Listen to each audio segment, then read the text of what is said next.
Assalamualaikum warahmatullahi wabarakatuh. Perkenalkan, nama saya Rizka. Saya adalah salah satu mahasiswa di Universitas Mercu Buana, di mana pada kesempatan kali ini saya akan mempresentasikan mengenai rencana bisnis custom pillow, yaitu Rizcard 27. Dan ini merupakan tugas besar 2 dari mata kuliah Kewirausahaan 3. Selanjutnya kita masuk pada latar belakang berdirinya usaha. Di sini kita tahu setiap orang pasti membutuhkan bantal, karena dengan adanya bantal dapat membuat rileks serta lelap saat tidur, sehingga seseorang dapat melanjutkan aktivitas pada keesokan harinya. Tetapi yang menjadi masalah adalah bantal apa yang dapat memberikan fungsi lebih kecuali fungsi utama tersebut. Nah, di sini Rizcard 27 hadir sebagai produsen bantal yang memiliki bentuk bantal beraneka ragam, motif yang menarik, serta tambahan ornamen seperti tulisan, kain bulu, dan hiasan lainnya yang dapat memberikan fungsi lebih, seperti kado atau kenang-kenangan. Nah, di sini Rizcard 27 dapat menjadi solusinya. Selanjutnya, adapun visi misi dari Rizcard 27. Pertama, kita lihat di sini misinya untuk memproduksi segala jenis bantal yang dibutuhkan oleh masyarakat. Kemudian lanjut ke misi dari Rizcard 27 ini untuk memasarkan di dalam maupun di luar daerah dengan target beberapa daerah di luar Jawa. Dan yang kedua, menjaga kualitas dan terus berinovasi. Ketiga, memberikan harga produk yang terjangkau oleh masyarakat. Kemudian meningkatkan mutu dan kualitas, mengedepankan proses dalam pengolahan produksi yang terjamin baik dari bahan yang berkualitas dan rapih. Dan yang terakhir, dapat membuka cabang di daerah lain. Nah, di sini ada pun konsep bisnis yang diterapkan oleh Rizcard 27. Produk yang kita tawarkan yaitu bantal yang terbuat dari kain boneka yang telah diolah dengan memenuhi prosedur yang diterapkan guna menjaga kualitas yang bagus. Kemudian pelayanan yang kami terapkan itu beberapa jenis produk, misalnya bantal hotel, bantal foto, bantal sofa, dan masih banyak lagi inovasi dari produk Rizcard 27. Dan ruang lingkup lokasi usaha tidak terlalu jauh dari pemukiman penduduk, dan akses transportasi menuju lokasi usaha sudah lancar.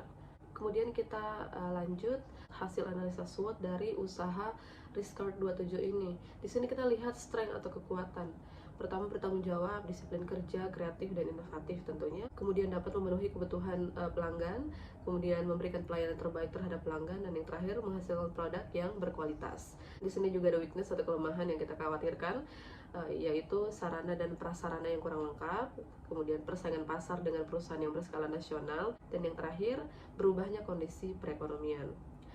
Namun dari kelemahan ini juga ada opportunity yang kita analisa, yaitu dengan tetap menjaga mutu dan kualitas barang, kami yakin kami dapat bersaing walaupun harus bersaing dengan perusahaan yang berskala nasional yang akan muncul di kemudian hari. Kemudian saat ini juga belum ada perusahaan di bidang usaha sejenis di tingkat regional kawasan Tangerang Kota, dan membuat tim Rizcard 27 ini yakin bahwa kedepannya usaha ini akan maju. Namun adapun threat atau ancaman yang juga kita khawatirkan di sini adalah munculnya perusahaan-perusahaan baru yang sejenis yang berusaha menyaingi perusahaan atau usaha Rizcard 27 ini dengan peralatan yang cukup canggih. Dan kemudian kita lanjut kepada sasaran pasar yang dituju oleh Rizcard 27 ini. Sebenarnya pasar yang kita tuju sangat luas, namun spesifik kita berfokus kepada wanita. Kemudian jangkauan pemasaran kita ingin membuat jangkauan pasar sangat luas, jadi kita melakukan pemasaran online. Kemudian lokasi itu seluruh wilayah pelosok Indonesia, karena pemasarannya sudah dilakukan dengan online, jadi jangkauannya tentunya semakin luas lagi. Kemudian kompetitor percentage. Di sini kita melihat 50% yang menjadi kompetitor kita itu usaha dengan jenis yang sama. Kemudian 50%-nya lagi itu usaha dengan satu area wilayah kerja. Nah, di sini kita masuk ke operasional bisnis. Pertama itu proses produksi. Kita menyiapkan sarana dan peralatan, kemudian melihat dan mengecek keadaan gedung dan perlengkapannya seperti apa, dan memastikan semuanya baik dan layak digunakan untuk kelancaran usaha. Kemudian sumber bahan baku. Bahan baku berupa kain bulu dan silikon yang didatangkan dari pabrik garmen di Bandung. Kemudian penetapan harga, di sini sudah kita tentukan beberapa ukuran dengan harga masing-masing. Selanjutnya distribusinya, ini sistem distribusi ini kita menggunakan distributor khusus agar para konsumen tidak harus datang ke tempat produksi, karena seperti yang kita tahu tempat produksi ini baru satu toko, yaitu di Tangerang Kota. Kemudian untuk pembelian jarak jauh, produk dapat dikirim melalui jasa pengiriman atau logistik. Ini bisa dilakukan pembelian melalui online ya. Kemudian kita lanjut ke promosi. Kegiatan promosi dilakukan dengan mengadakan diskon ketika membeli produk lebih dari 5, tentunya harga yang kita berikan lebih terjangkau dibandingkan membeli barang satuan. Dan kemudian aktif promo via media sosial. Yang ingin kita sampaikan adalah sering-sering untuk cek akun media sosial kami, karena kita berencana akan sering-sering melakukan promo atau diskon di momen-momen atau waktu-waktu tertentu. Kemudian yang terakhir, pemasaran. Itu pemasaran dilakukan di media sosial seperti Instagram, Shopee, Facebook, Twitter, dan sebagainya. Kita berencana untuk memaksimalkan sosial media dalam sistem pemasaran Rizcard 27 ini. Dan selanjutnya kita lihat bahan-bahan utama yang digunakan dalam proses produksi bantal custom oleh Rizcard 27 ini, yaitu kain bulu, silikon, benang, mesin jahit, printer, pres sablon, obras, kudus sealer, gunting, plastik, dan kertas injak. Nah, di sini kita bisa melihat analisa profit dan perputaran keuangan dari bisnis Rizcard 27 ini. Setelah dilakukan perhitungan yang cukup detail, kita menentukan anggaran modal awal ini kita memerlukan 80 juta dari uang pribadi yang dikeluarkan pemilik usaha. Kemudian biaya peralatan itu sebagai aset tetap dikeluarkan sebesar 18 juta, dan di sini ada biaya distribusi sebesar 300.000 per bulan, dan biaya lain-lain sebesar 11.635.000 rupiah. Dan di sini kita bisa melihat proyeksi neracanya dari modal awal 80 juta. Di sini kita bagi 62 juta ini kita gunakan sebagai aset lancar, dan peralatan sebesar 18 juta ini sebagai aset tetap. Di sini ada penentuan harga. Di sini ukuran 40 x 50, harga pokoknya itu 30.000, harga jualnya 70.000. 50 x 50, harga pokoknya 40.000, harga jualnya 80.000. Bantal ukuran 50 x 80, harga pokoknya 50.000, harga jualnya 100.000. Nah, dari hasil rencana penentuan harga, di sini kita bisa memprediksikan pendapatan selama 1 tahun, karena usaha ini kita akan prediksi akan jalan di 2023. Jadi total pendapatan di tahun 2023 itu sebesar 594 juta rupiah.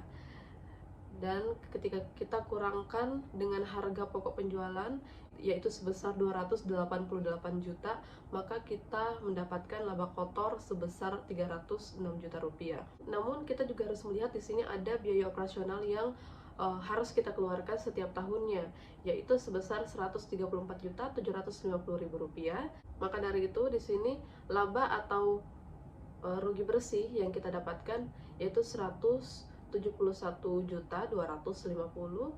Kita tambahkan dengan biaya penyusutan, karena ini bersifat setiap 5 tahun ya, maka kita dapatkan operational cash flow-nya itu 181.250.000 rupiah. Nah, di sini ada penjelasan lebih rincinya. Keuntungan bersih itu kita dapatkan dari total pendapatan dikurangi harga pokok penjualan, kemudian dikurangi biaya operasional.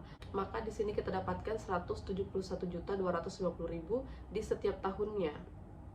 Dan jika kita bagi 12, kita dapatkan 14.270.833 rupiah per bulan.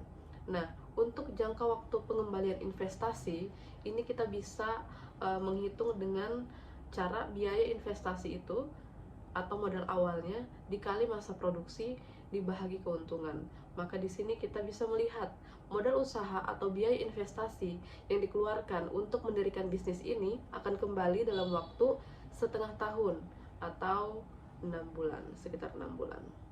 Nah, dari hasil presentasi yang sudah saya jelaskan, maka saya menarik kesimpulan bahwa berdirinya bisnis Riskart 27 ini karena kebutuhan masyarakat dan permintaan pasar yang sangat mendukung perkembangan bisnis ini.